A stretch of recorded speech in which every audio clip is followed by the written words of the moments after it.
Hello everyone, and welcome to our World Stars update. My name is Sandy Soames. Our plan is to speak for about 20 minutes on our performance, the composition of the portfolio, the outlook, and the major current issues around investing in global equities. These will include our perspectives on valuation, the pressures on the big tech stocks, and potential risks from economic and COVID-related issues. Thank you for the questions already submitted in advance, and do send more during the call.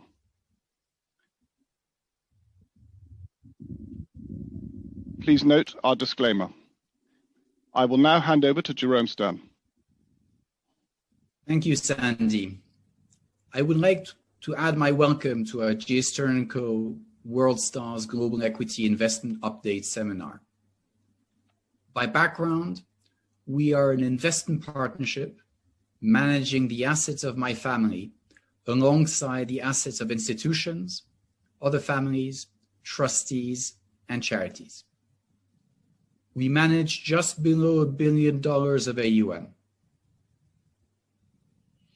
I would like at this stage to summarize our global equity strategy. We invest in 20 to 30 high quality, sustainable, global and large cap companies with an aim of generating 8 to 10% or more total return per annum over the long term, net of fees. The strategy is based on our strong, fundamental, in-house financial and ESG research, led by a team which has worked together for the past 7 years. As many of you know, we offer the strategy in the form of a Luxembourg UCITS fund, as well as in managed accounts. More than 25% of the strategy AUM belongs to my family and the partners of our firm. I would like to highlight the performance of our World Stars Global Equity Fund. As you can see, despite 2020 being an extremely challenging year, we had great performance. The fund was up 19.4% in US dollars, which is a 3% outperformance compared to the MSCI World, a 12% outperformance against the Euro stocks, and a 27% outperformance versus the FTSE All-Share. Over 3 and 5 years, the fund was up 45.3% and 98.8% in US dollars, respectively, equating to 8.1% and 16.2% outperformance compared to the MSCI World. All in all, since inception, over 8 years ago, the fund has compounded at 12% per annum net of fees. The resilience of our fund last year, in an extremely challenging market environment, underlines the strength of its positioning with a ruthless focus on high-quality global companies in attractive long-term growth industries. None of our companies have needed to raise distressed equity during 2020, and many of them now have enhanced prospects due to the accelerated changes now underway in the business environment and in our society. In the left-hand chart, you can see the extent of the resilience during the first quarter of 2020, and subsequently, the fund broadly kept pace in a strong recovery through to the year end. This performance adds to our long-term track record and demonstrates that our investment approach adds significant value in virtually all investing environments. I'm particularly pleased with the downside protection that we achieved in conditions of extreme volatility. At this stage, I would like to hand over to Chris. Great. Thank you, Jerome, and thank you everybody for joining our update call. I just wanted to add a couple of comments on our approach for those of you who are joining us for the first time. Those of you who've heard it, please bear with us, and we'll then talk about the portfolio and outlook, as well as some of the issues and opportunities that we see for this year. And we will have plenty of time for questions at the end. So I just wanted to highlight what we mean by investing in quality and value for the long term.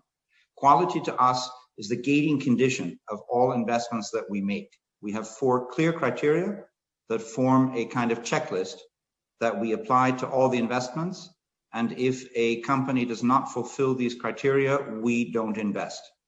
Those criteria are a strong and sustainable competitive position. And sustainable for us has always been also about sustainability in the ESG sense, because we think only sustainable companies can actually generate value over 5, 10, and 25 years, the investment horizon that we have.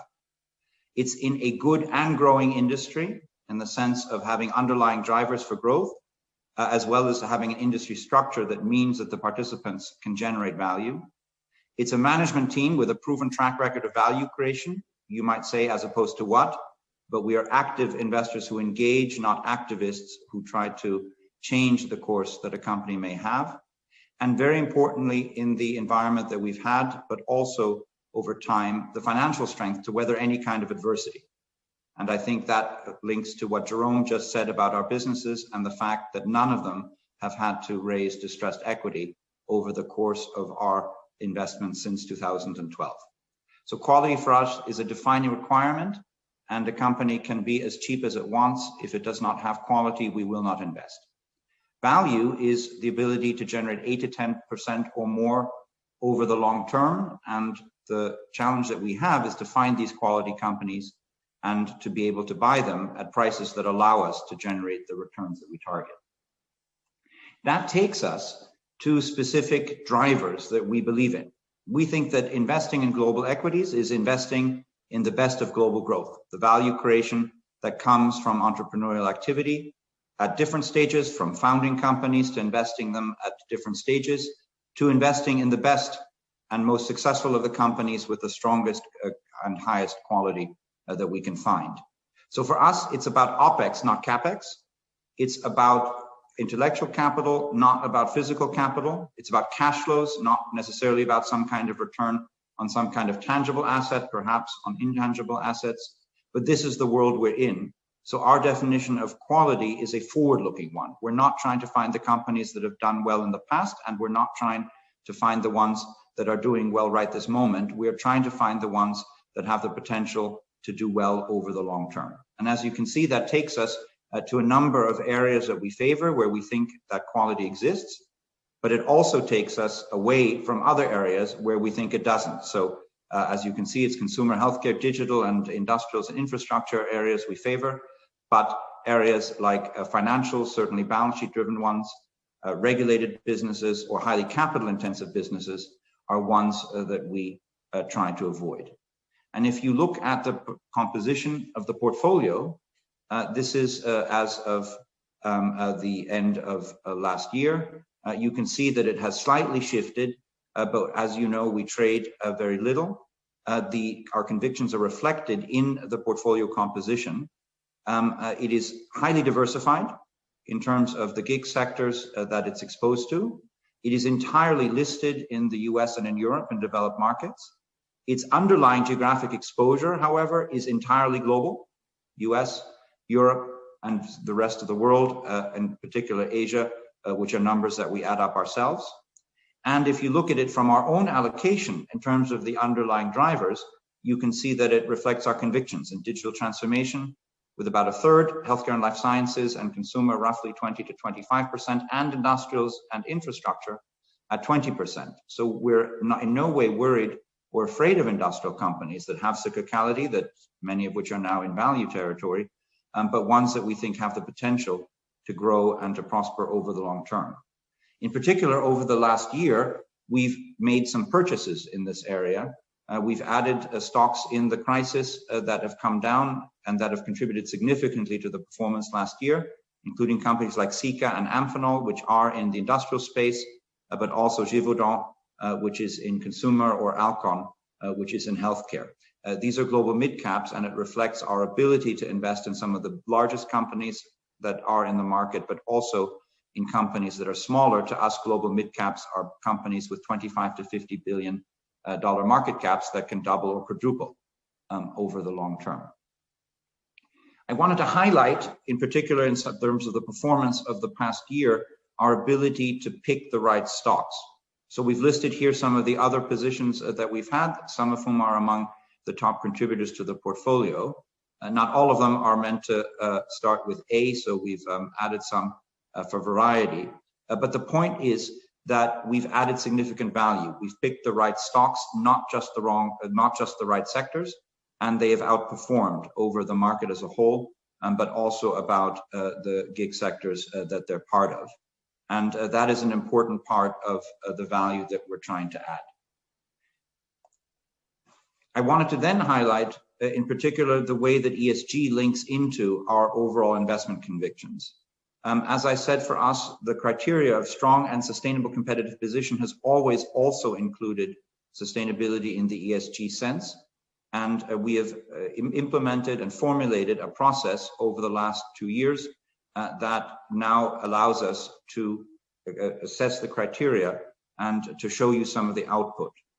We've used 6 dimensions that we've applied that are orientated at the SASB dimensions that are becoming industry standard. And as you can see, the portfolio is very substantially in green and dark green territory in terms of the ESG impact that it has on the issues that we have assessed as being material to their financial and other performance. Some of them are yellow. Those are areas of performance, but as you see, none of them are orange or red in areas that we think would lead to immediate action. But over the course of the last 2 years, it has been important to have implemented this process, and it has led us to change some of the investments and some of the conclusions that we've had. So we find it a productive approach that is directly linked to our desire to generate returns over the long term.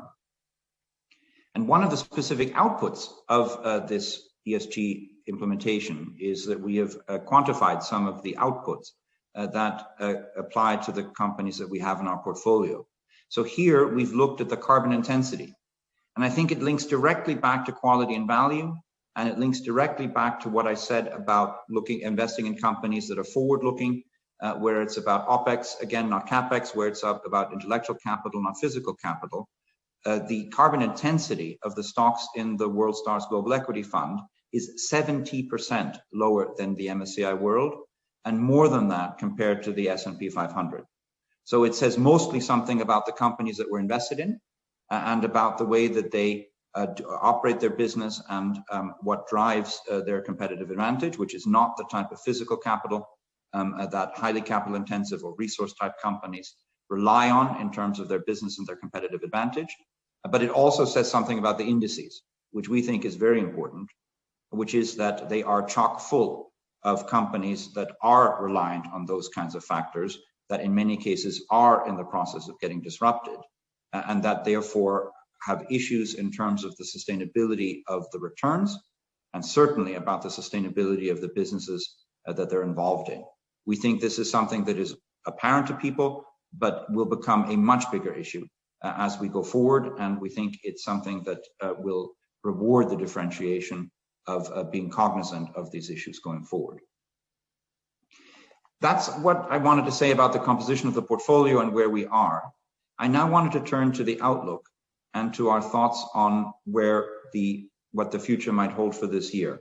And I think we need to start with the pandemic, which is the clear and very significant issue that we faced that has had such a tremendous impact on us in our lives, but also on the global economy and on markets. And we've highlighted this in some of the things that we've written. We've put together this framework, which is just that. But we think that we are now clearly 6 to 12 months in to the pandemic.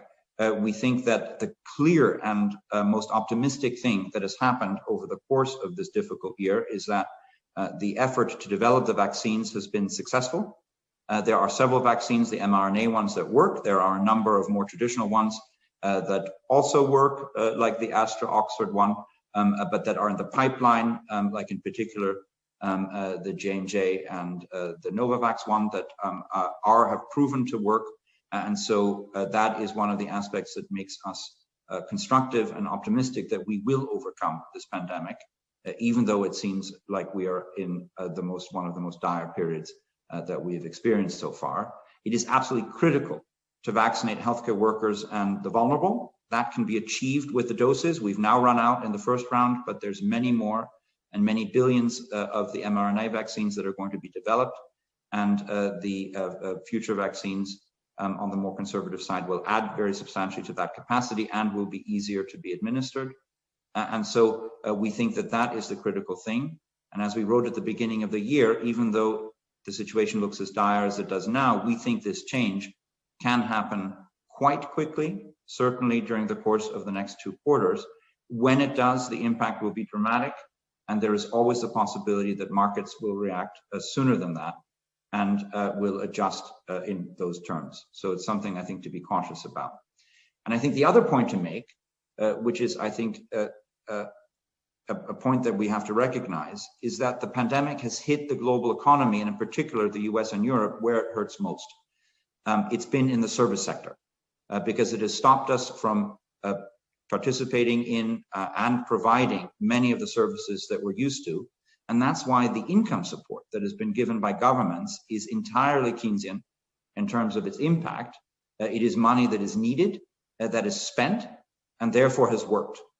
And I think one of the criteria that we need to look at during the course of this year as economies open up is that the pent-up demand for services is highly significant. We've seen it in Asia, particularly in China, where there is opening up of the economy. We see it on an ongoing basis elsewhere, and it will happen in the US and Europe.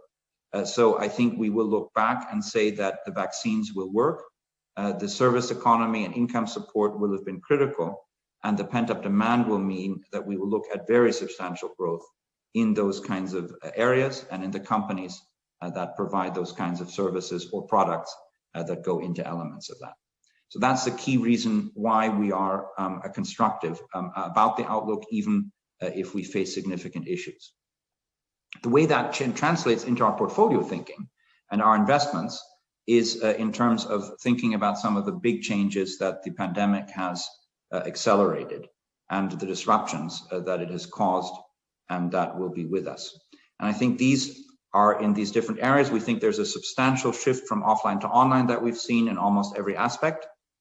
There's also a change in consumer habits. So even as there's many more companies that are online, it is consumers that have also become more accepting of consuming and of satisfying their needs in purchases from online sources.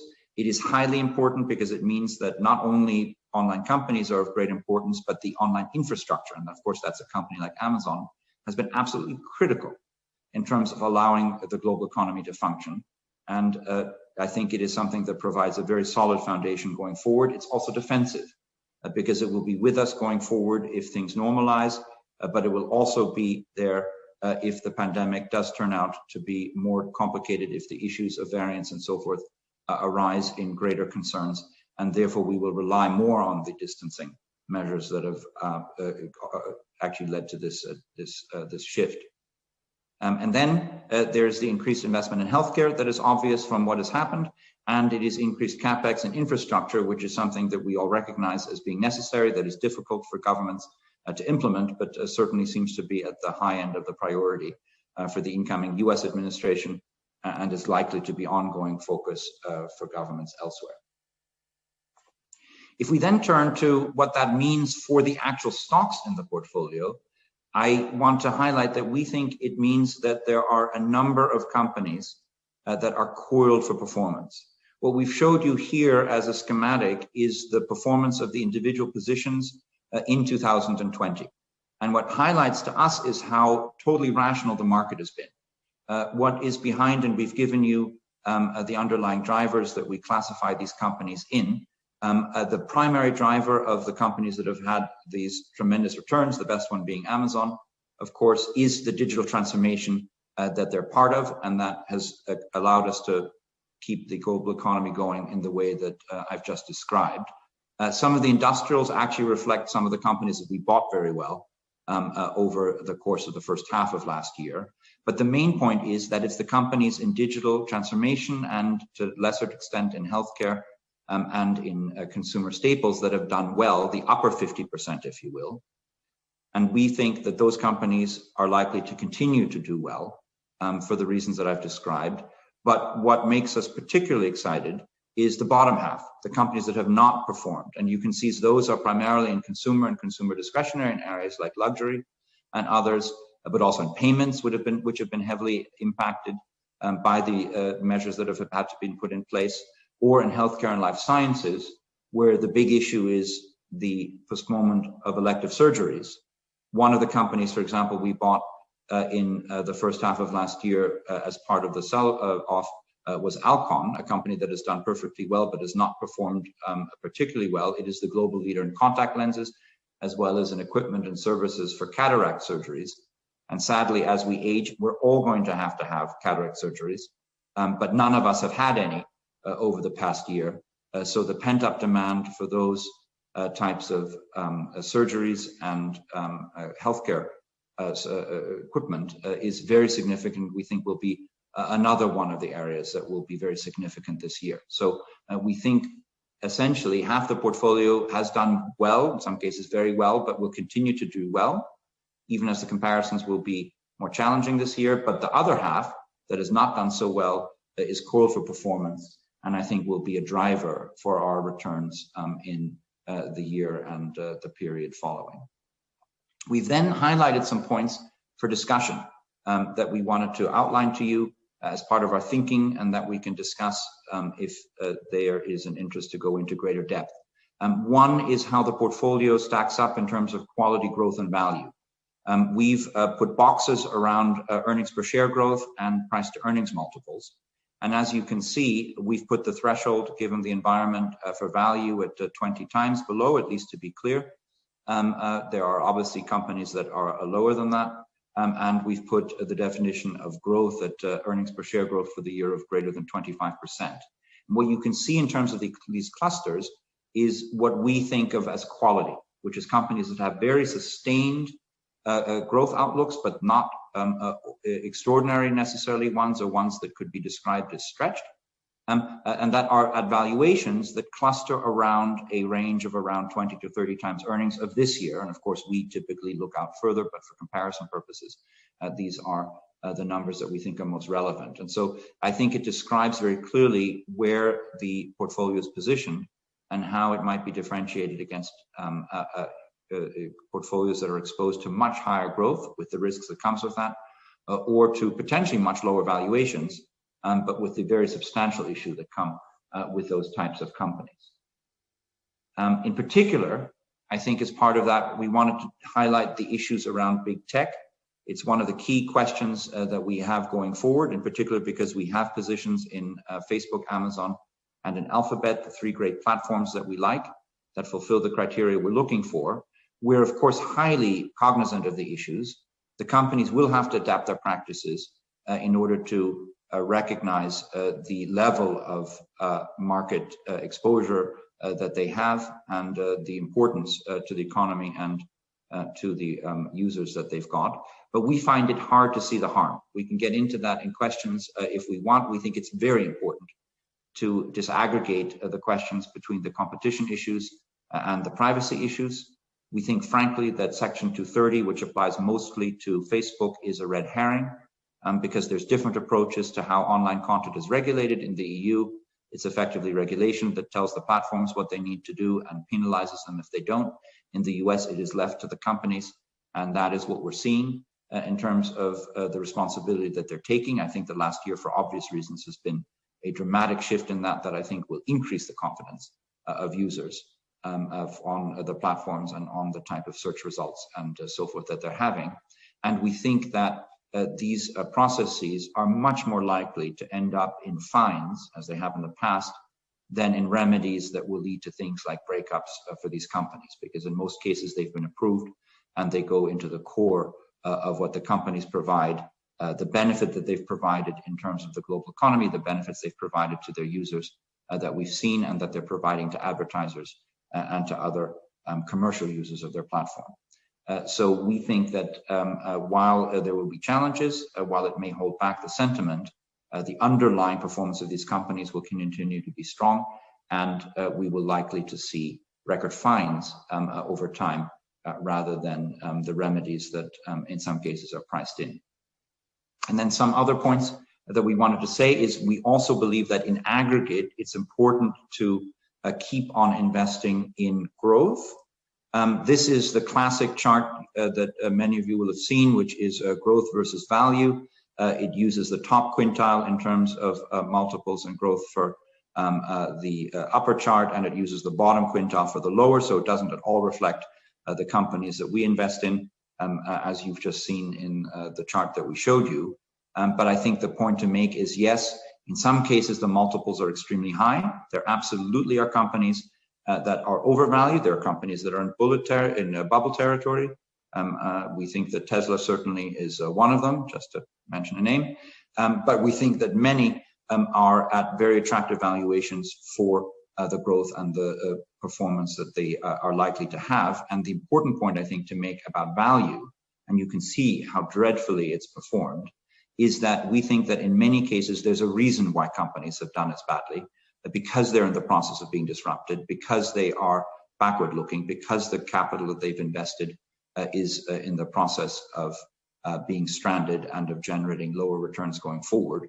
And so we would be very cautious about expecting some kind of a sustained rotation, as some people have been talking about. There will always be short-term fluctuations, and some companies that have done dreadfully will do better if they do less dreadfully. Obviously, some are out of business, which is better for the ones that have survived. But we don't think that that's the recipe for long-term returns over the 5, 10, 25 years that we're looking to manage assets for. And then as a further point on valuations, again, something we can get into in terms of questions if you want. There are two things on that. We think that clearly markets are at the higher end of their ranges. As I said, clearly there are companies that are fully valued, that are overvalued, and that in some cases are in bubble territory. But if you look at it on average in terms of the famed Shiller PE, it's at the top end of a range. It is not necessarily excessive, and that is consistent with the ability for the markets to generate long-term returns. We have to highlight also that there's significant earnings that have now been impacted by the pandemic for many companies in the same way that financial earnings are missing in the past. So we think that puts things into perspective. And the other point that we have to acknowledge is that yields are low. We expect them to be low for a long time. We think that inflation will come back over time. It's been hit, wage inflation, by what's happened to the service economy. If it comes back, we think that's a positive and not a negative.